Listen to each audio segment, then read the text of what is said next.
पिताश्री, पिताश्री, पिताश्री, पिताश्री, उठिए पिताश्री, उठिए।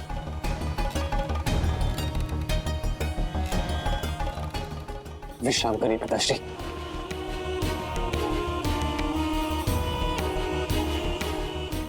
पिताश्री, पिताश्री आप ठीक तो है ना? पिताश्री आपका स्वास्थ्य, कहिए ना आपको क्या हुआ है?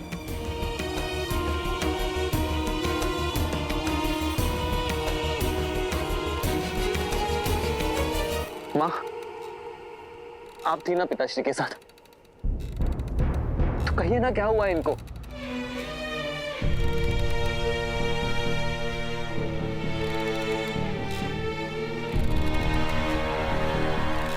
माँ,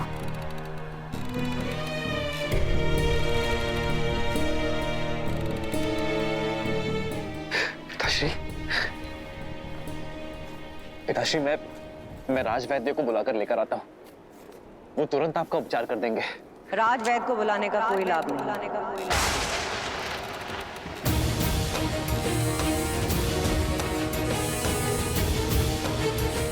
इनकी पीड़ा तन की नहीं, मन की है, मन की है।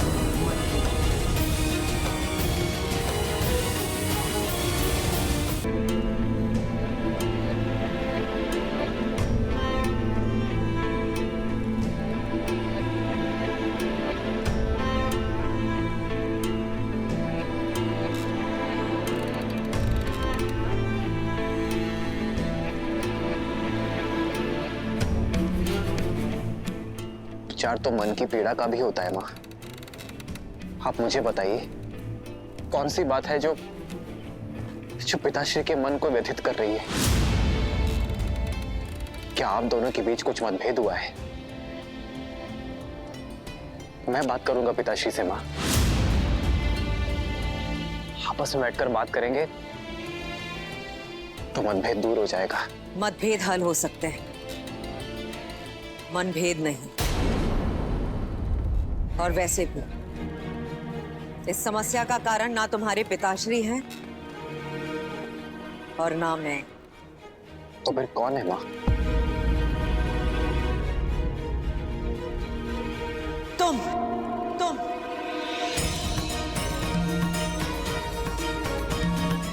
हो इस समस्या का कारण राम। तुम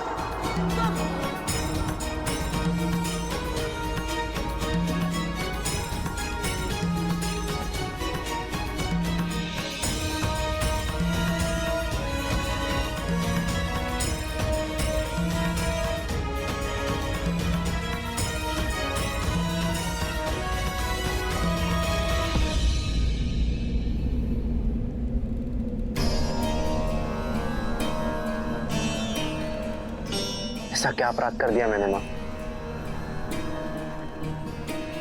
कि मैं अपने ही पिताश्री के लिए समस्या बन गया? यदि समस्या का कारण मैं हूं,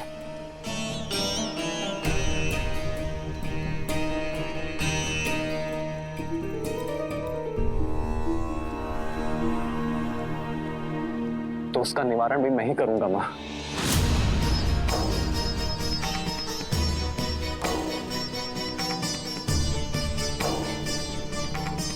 समस्या का कारण तुम अवश्य हो, किंतु निवारण तुम्हारे वश में नहीं है। आज तुम्हारे कारण तुम्हारे पिताश्री वो करने जा रहे हैं जो आज तक किसी रघुवंशी ने नहीं किया। कुल की मर्यादा को तोड़ने का अपराध।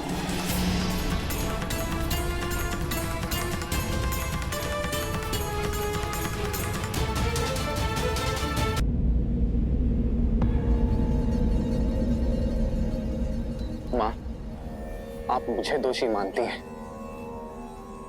ये स्वीकार है मुझे, किंतु महाराज दशरथ सदा निष्कलंक थे। सदा रहेंगे।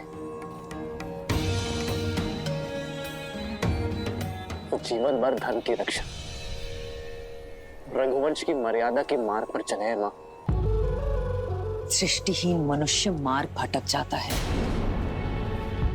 और तुम्हारे प्रिय पिताश्री पुत्र मोह में, तुम्हारे मोह में मार्ग भटक चुके हैं, दृष्टिहीन हो चुके हैं और अधर्म के रास्ते पर चल चुके हैं।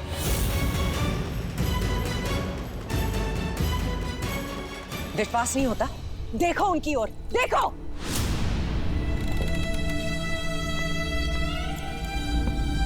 मर्यादा भंग करने के शूल ने इनके शव बांध दिए, किंतु इनका मुख साक्षी है कि रघुकुल की मर्यादा का पालन नहीं कर पाए और अपने दिए गए वचन से पलट गए हैं ये। पूछो इनसे, पूछो अपने पिताश्री से, क्यों क्यों मेरे बलिदान का मान नहीं रखा जा रहा है? सम्रासुर युद्ध के पश्चात जो 2 वरदान मुझे दिए थे, उनकी पूर्ति करने से क्यों हिचकिचा रहे हैं? पूछो अपने पिताश्री से राम, पूछो।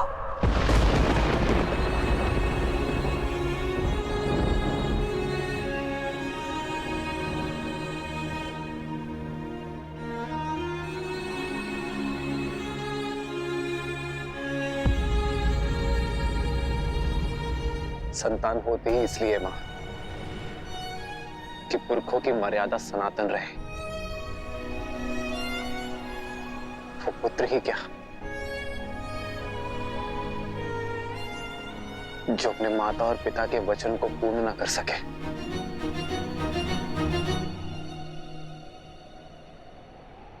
क्या वर मांगे थे आपने मां? आदेश दीजिए।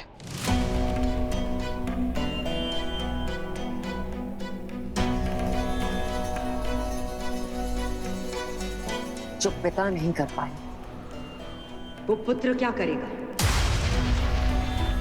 फिर भी अगर तुम सुनना ही चाहते हो तो सुन। मेरा पहला वर अयोध्या के सिंहासन पर अब तुम नहीं, मेरा पुत्र भरत बैठेगा।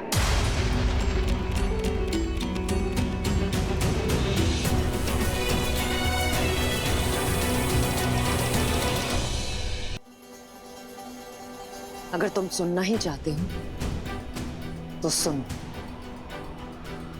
मेरा पहला वर अयोध्या के सिंहासन पर तुम नहीं, मेरा पुत्र भरत बैठेगा।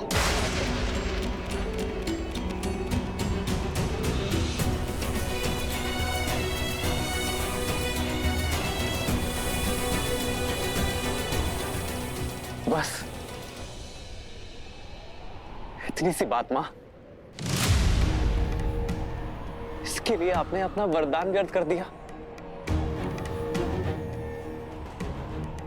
मुझसे बोला होता मां आपने, आपको वर मांगने की आवश्यकता ही नहीं पड़ती।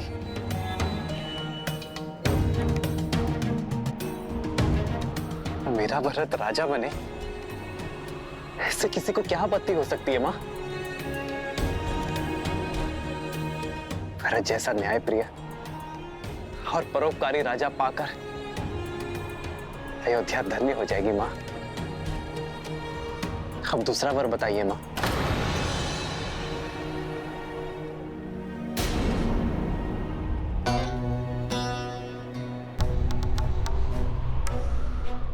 मेरा दूसरा वर,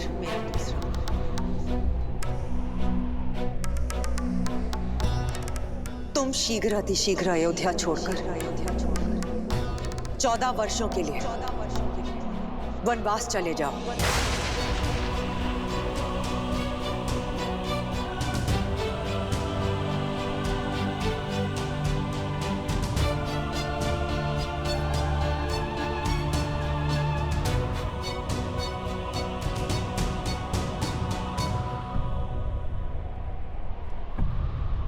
स्वीकार है मुझे मां, स्वीकार है मुझे।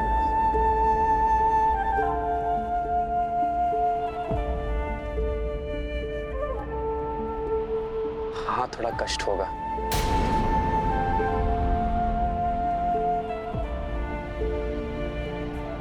अपने बूढ़े पिता को और स्नेहमयी 3 माताओं को इस अवस्था में छोड़कर दूर जाना होगा। थोड़ा कष्ट होगा मां, किंतु कष्ट से अधिक आनंद भी होगा। आनंद की वनवास में मुझे मेरे देश और प्रजा को अधिक समझने का अवसर मिलेगा, संतों से सीखने का, संतों की सेवा करने का और उनसे उचित ज्ञान प्राप्त करने का अवसर मिलेगा।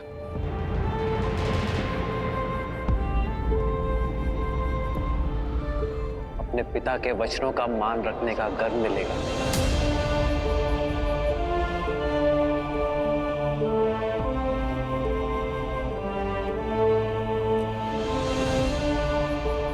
अपनी मां की इच्छा को पूर्ण करने का संतोष मिलेगा।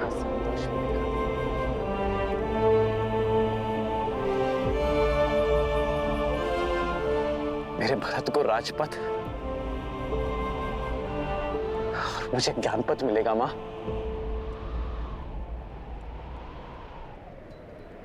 मां, ये वर मांगकर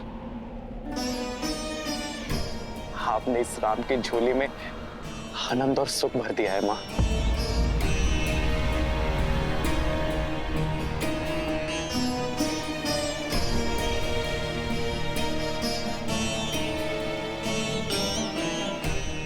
मां, आपका ये पुत्र आपकी इच्छा और पिताश्री के वचन दोनों को अवश्य पूर्ण करेगा।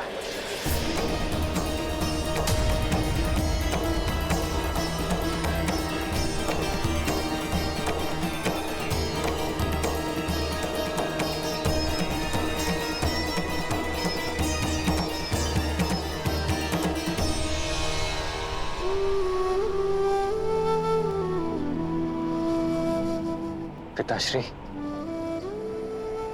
बस इतनी सी बात पर व्यथित हो गए आप। विश्वास नहीं था अपने राम पर।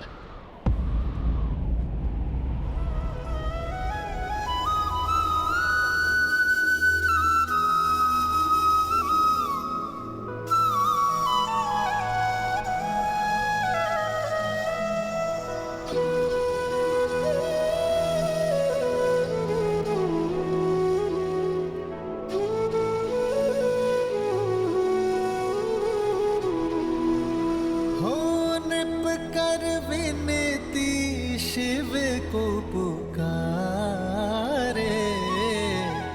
कृपा करो प्रभु कष्ट न तारे।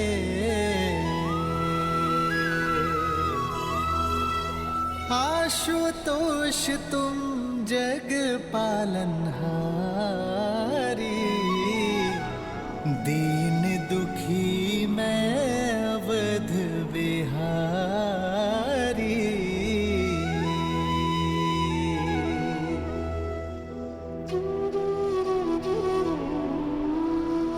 प्रसन्न हो जाइए पिताश्री, आपके राम को महाराजा हरिश्चंद्र और भगीरथ के मार्ग पर चलने का सौभाग्य मिला है। मैं धर्म यात्रा पर प्रस्थान करने जा रहा हूं पिताश्री। अपने नेत्रों पर इन अश्रुओं के साथ नहीं, अपने मुख पर गर्व के साथ अनुमति दीजिए पिताश्री।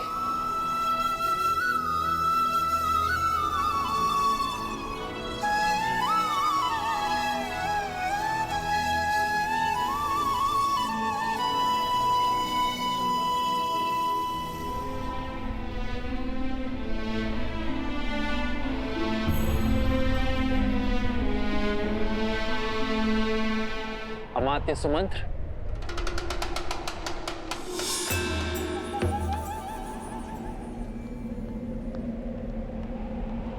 जी कुमार। पिताश्री का स्वास्थ्य ठीक नहीं है,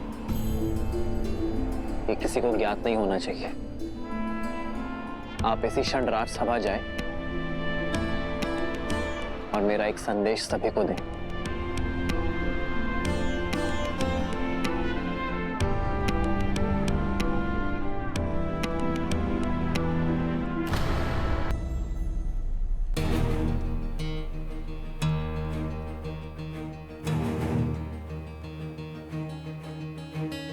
महाराज अभी तक नहीं आए? बात कुछ गंभीर प्रतीत होती है।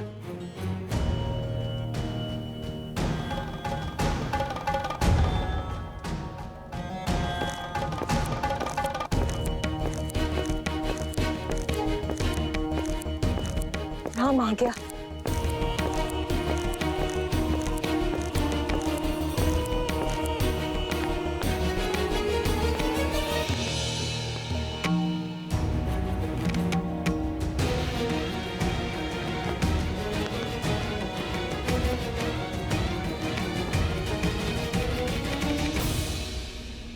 आप सभी को खेद सहित सूचित किया जाता है कि किसी विशेष कारणवश कुमार राम का युवराज्याभिषेक स्थगित किया जाता है।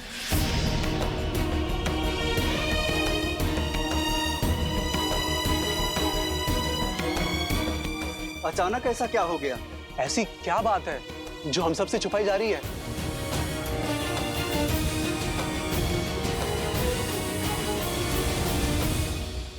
महाराज दशरथ और कुमार राम का विनयपूर्वक आग्रह है अपनी प्रजा से कि आप सब अपने अपने घरों की ओर प्रस्थान करें। उचित समय पर आप सबको संबोधित किया जाएगा।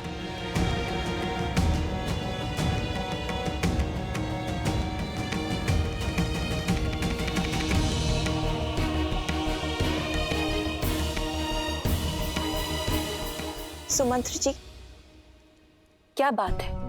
सब ठीक तो है ना? क्यों बुलाया राम को महाराज ने? क्या हुआ है वहां? आप मौन क्यों हैं? सत्य बताइए सुमंत। कुमार राम महाराज के साथ ही हैं। उन्होंने आप सबसे निश्चिंत रहने के लिए कहा है। मैं स्वयं उनसे मिलकर आती हूँ। जी माँ, चलिए। ठहरिए।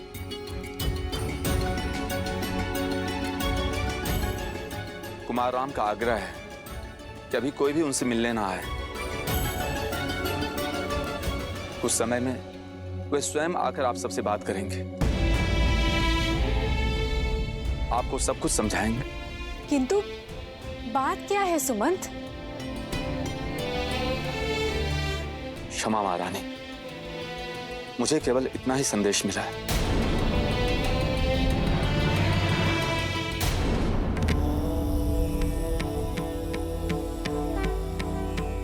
क्या सोच रही हैं देवी?